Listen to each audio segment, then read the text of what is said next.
Şinjan bu qitimqi yuqum ahvoliga taqobil turish uchun o'lka aro toshyo'l yo'lovchi transportini boshqarishni kuchaytirib, o'lka aro qatnaydigan avtobus, o'lka aro qatnaydigan sayohat avtobusining qatnashini yaqinda vaqtliq to'xtatdi. Oldin burun bilan setib olganlarning bilet puli shartsiz to'liq qaytariladi. Şinjandagi o'lka darajalik 9 yo'lovchi toshish liniyasida 1-oyning 23 kunidan boshlab qatnash vaqtliq to'xtatildi. Bu Urumchidan Gansu Ningxaga qatnaydigan 5 liniya, Qumul Gansu aro qatnaydigan 1 liniya, Korla Qinxay aro qatnaydigan 1 liniya, Ili oblastidan Sichuan, Anxuyga qatnaydigan 2 liniyani o'z ichiga oladi. Shuning bilan birga Şinjanning har qaysi joylaridagi o'lka aro qatnaydigan sayohat avtobuslarning vaqtliq to'xtatildi. Qatnashni asliga keltirish vaqti ayrim uqtiriladi.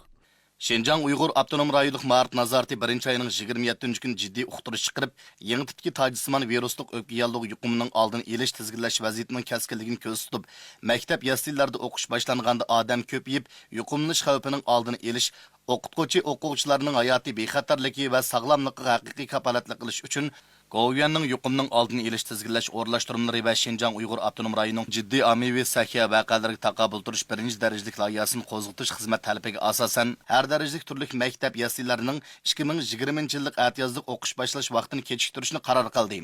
O'qish boshlashning konkret vaqti yuqumning oldini olish tizginlash ahvoli asosan ayrim uqtirish qilinadi.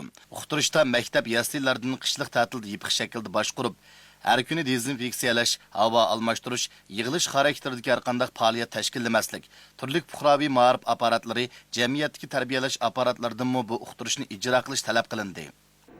Xabarlarimiz tugadi. Ko'rganingizga rahmat, xayr xo'sh.